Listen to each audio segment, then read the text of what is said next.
Greetings, everyone. Welcome to Riffin with HB, where we talk about old school and underrated bands, and we try to bring them to the masses for you guys. Today, we're talking about a band called Fortunate Youth. It's another reggae band. We're kind of picking up on last week a little bit. Um, reggae rock band, reggae slash rock band, very similar to Dirty Heads, like we were covering last week. Give me just a second here.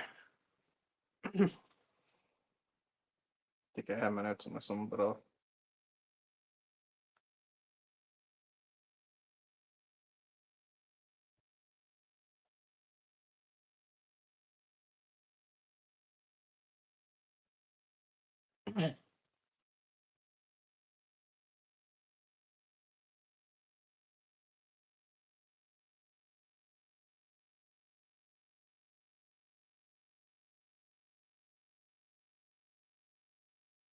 should just put it in here for you guys. Give me just a second. I'm gonna do it like this.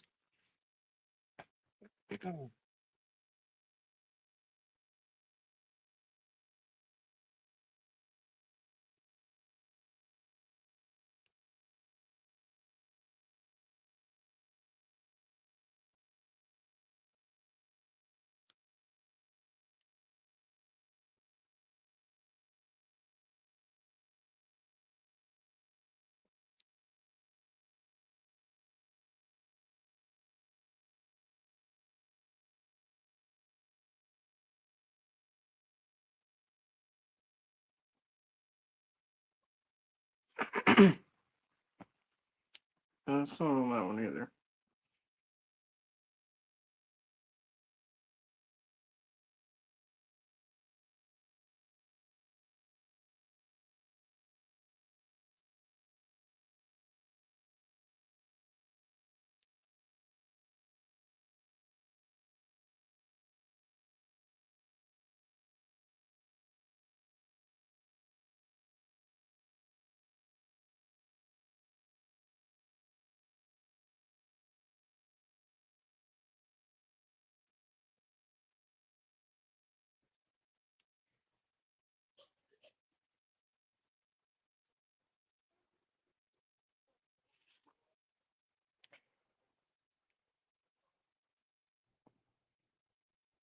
Not sure why it's not popping up.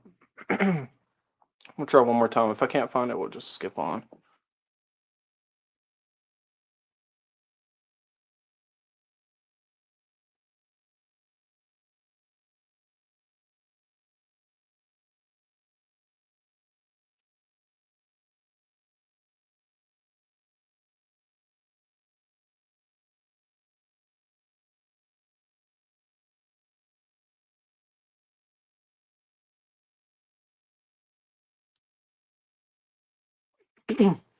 I do have some notes here, but I don't think any of these are correct.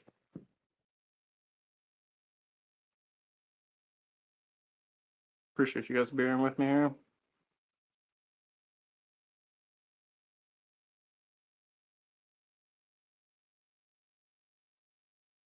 Anyway, let's just get into it. So this band is started from 2009. So again, a more modern day band. One of my favorite reggae rock bands. They're from the Hermosa Beach area in California, and yeah, here we go. Yeah, I was gonna read these off, but apparently it's not loading up. But we'll come back to these. This is the band right here for you guys. Um, Again, from Hermosa Beach, California. The band members are the lead singer Dan Kelly, Jared Druskovic.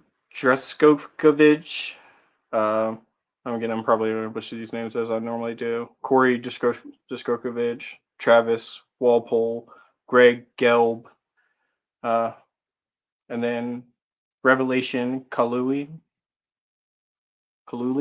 I'm not saying these names right, I know, but it's fine. The past members: Ryan Gonzalez, Miles Podores, Sam Medelabaum, Joey Maruka, Evan Hine, Jordan D. Rosenthal. Their first album and their formation, the Uplifted rather EP. Fortunate Youth was formed in 2009 in Hermosa Beach, California.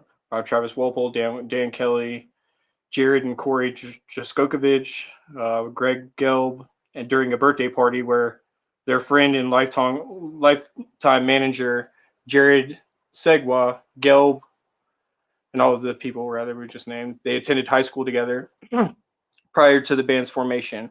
And while in Rude Boys Roots, Travis and manager Jared witnessed singer Dan perform at open mic, and they recruited him to join the band. And after their disbandment, the remaining members brought on Jared's younger brother, Corey and Greg, who are members of the band Irish State of Mind, to play bass. And they also added Ryan or Gonzo Gonzalez on guitar, and then Miles on drums. Um, Ever since the band's formation, Fortunate Youth is devoted to its root with one simple mission: spread peace, love, and unity with music. They released their first EP, Uplifted, on January 8th of 2010. And his voice is very crazy, very unique. It has a very like almost a foreign sound to it for sure. Even though they're from California, he's originally from Mississippi, so it has a very like foreign sounding voice, and he's very passionate and soulful whenever he sings too. This is 2011 to 2013 Irish State of Mind, and it's all a jam. They released Irish State of Mind in 2011, premiering number 2 on iTunes reggae charts and peaking number 13 on the Billboard's Top 100 reggae album charts. And the same year, Fortunate Youth supported Tribal Seeds during their Tribal Youth Tour and released their first single, One Love, in November 2011. Fortunate Youth toured with the Expandables and Tribal Seeds while heavily promoting Irish State of Mind, a couple other good reggae bands.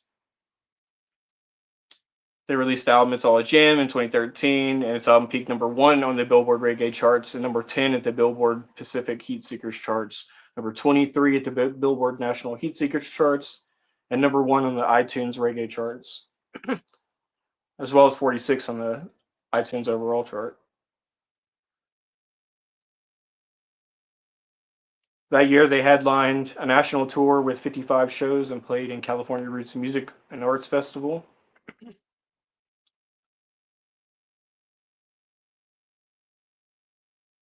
A couple other bands they played with later on in 2014. Um, the Steppas, New Kingston, Ashes of Babylon, Thrive, and the Expanders.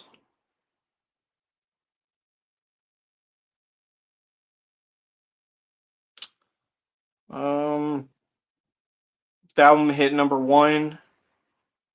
Um, the Dub Collections.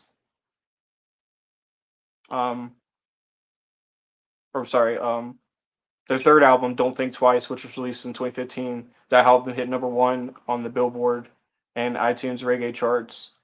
And it kicked off with the Don't Think Twice tour that October. While discussing the album, Kelly stated that the meaning behind the record was "Don't think twice. We all end up at the same place." If you look at the back of the album, 2 roads come together and into each view. You know, no matter what you think, it's all gonna be all right. Pretty cool. All right.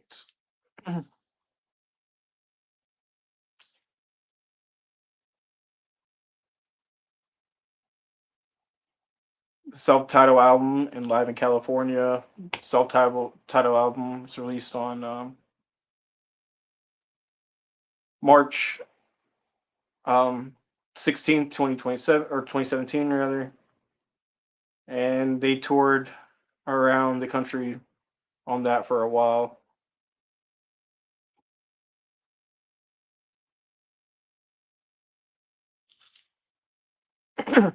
In 2021, Fortunate Youth was one of several reggae bands and punk bands on The House That Bradley Built, a charity compilation honoring Sublime's lead singer Bradley Noel at helping musicians with substance abuse. They covered Sublime's song Jailhouse. It's pretty cool. I actually didn't know that. Their fifth album, Good Times Roll On, in 2021. Um, Starting July 2020 mid lockdown during the COVID pandemic, the album went through pre-production recordings in Redondo Beach, California, and they tracked the key essentials to legendary Total Access record. Sublime and Pennywise are some people who sang on that record. The band also worked with reggae producer Lewis Richards at 17th Street Studios.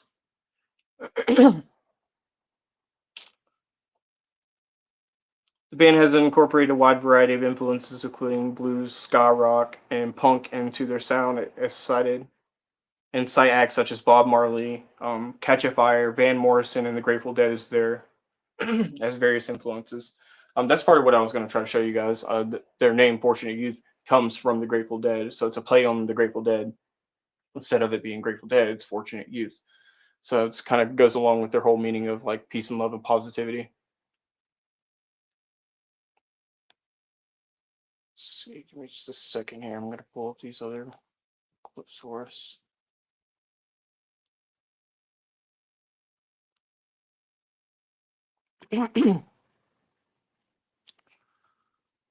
So yeah, here it is right here actually.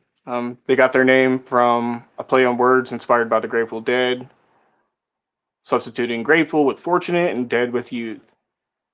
Um, the band wanted the name reflecting the idea of youth for life as a play on Grateful Dead. Um,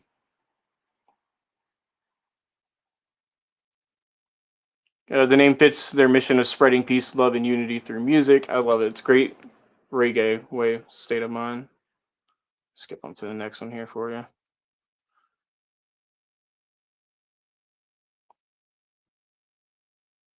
Oh, same one. I see now. I just double clicked it. I got a video clip here I'll show you in just a second for you guys. They got their start playing backyard barbecues before rising to become nationally touring act, hitting Billboard charts as we were just mentioning, on and on and on. Started in their backyard, just playing music with the guys. um, it says that a unique aspect of their live shows is that the band members often switch instruments and positions on stage, and I have a clip here for that as well too. The band previously toured. Oh no, sorry, that's not the right one. They have, and there's a couple other cool facts you guys can read in between what I'm reading here, but they are heavily self-invested and having recorded, produced, and distributed over a dozen releases, including multiple number one Billboard reggae albums on their own. And lead singer Dan Kelly was actually born in Tupelo, Mississippi. So even though they have that reggae sound, that's part of how they have that, kind of cultural um, diversity in their sound. Let's see. I think there was one more little piece here. Um, They founded the Better Generation Foundation to support music education for children. And that's one thing I wanted to mention. It's pretty cool. So if you guys want to look into that, you guys feel free to go support their cause. It's pretty cool. Let's play a clip here real fast for you guys. Your music blends classic dub and surf reggae with strong melodies and island-inspired percussion. How do you approach creating such a diverse sound? It's different every time, truthfully. Sometimes it starts with lyrics and melody, and we kind of work around that.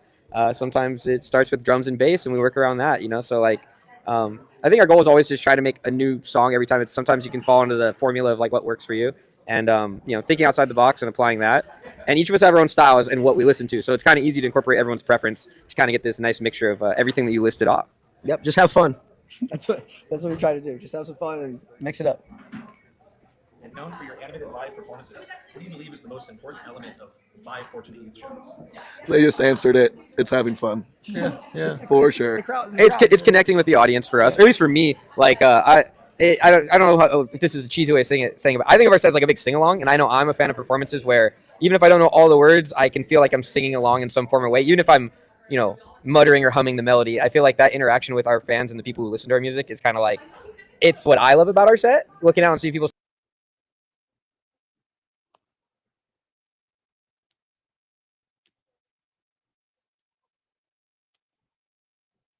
Yeah, and I'll pull up another video here just a second. Well, it definitely shows you how they make their music, and then we talk about this a lot on Riffin with HB about how people. It's an intriguing thing to me about how people write their music, and some people start with their instruments first, and some people will start with their lyrics, and some people will flop back and forth. And the video I'm about to show you right now speaks about how they can get on stage and change up. The drummer will be playing guitar, and then the guitar will be playing keys, and everybody switches up. Says here the quote at the top of the video as I'm playing this. It says the drummer jumps on the bass, and our trumpet player hits a key solo. So it just shows you right here. Oops.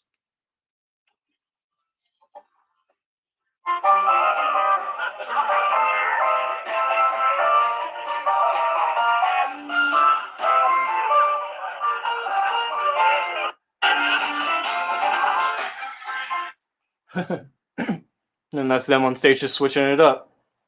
Very Grateful Dead thing to do.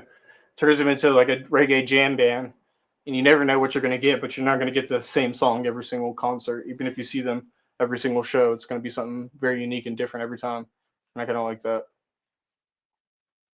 And that's the important thing about curating how you present a show. You have to realize that there are going to be people that are going to be following your own to a lot of different shows. Maybe not every show, but sometimes even every show. So you have to learn how to curate your songs, your set list for every single place that you go and every single crowd to make it unique in your own. Especially whenever you're creating an album, it's the same kind of concept. You want it to tell a story. So the way your songs are, you want it to be like slowly come in, setting, rise up, and then slowly let people back down. You want your album to be the same way. You want it to like increase intensity as you go on, but you still want to come in hard too. So it's a very unique thing. Like it's more than just writing a song.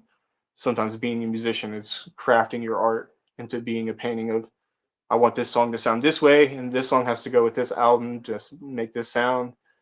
And obviously things like whenever COVID happens or any hardship that people go through whenever they create music creates them to be able to create the sound in the songs and the vibe of the song that you're hearing. And there's a lot of feeling in these guys' songs. Again, I wish we could, one day we'll be able to play some songs on here and not get copyrighted, but it's when you check them out, you're gonna realize and hear his voice the same way I was talking about. It's very soulful, and they put a lot of passion in. To me, when I listen to them, I always think it's like it's very like it's a perfectly packaged bow. Like I was saying before, it's like there's nothing more, there's nothing less. It's just everything that they need to, every sound that they need to. They have the most amount of people that they need, and if they were missing one, it wouldn't be as full sounding. But if they had another person, then it would be too much. It would be overwhelming. So it's like perfectly balanced with the percussion, the transitions in the music, the keys of the music, um, and definitely the reggae soulful style. Compared to Dirty Heads we listened to last week, that's very upbeat and hype, kind of like, um, and I say it's high dance music, but Fortune Youth is dance music too. It's just a lot more like chill by the beach dance music, where Fortunate or Dirty Heads is like, let's get this party started kind of music. And they're both really great and they have their place. And that's the perfect idea of a reggae playlist to me, is when it mixes these two things together. And there's tons of other reggae bands we'll cover as well that have that for me. Um, but yeah, Dirty Heads. I was about to say Solid too because they're one of my favorite bands. It's a reggae scene too. But yeah, Dirty Heads and Fortunate Youth, very high on my list for reggae bands. And if you guys like reggae bands, you should check them out. And if you guys like rock and roll and something new, something fresh, these guys have it because they have like um, the same kind of Grateful Dead solos and stuff like that in their music, and um, the drum breakdowns in the middle of a song. So it makes it very unique. It's definitely a switch up. And as we're looking at this right here, the Sugar Sack Sessions, that's where you should check them out and start. Sugar Sack Sessions is a great place to find new music, not just reggae bands, but definitely a lot of reggae music. But just to find new great bands that you never heard before, this is a great place to do it. We talked about how I found Little Stranger on Sugar Shack Sessions as well. So check them out. And this is the volume 2 of Fortunate Youth. You could start here if you'd like, or you could start at volume 1. And there may even be a third one. I think they just came out with one recently. I'm not sure what number it is. But it was like last week they came out with another 20 or 30-minute set on Sugar Shack. They play like 3 or 4 songs each set. It's really nice. So great way to be able to get introduced to who they are and their style. Cool, guys. We're going to wrap this up, and we will see you tomorrow for the end of the 4 agreements over on Mystics, and we'll come back again for doing this on Saturday. Cheers, everyone. Have a great night. Bye.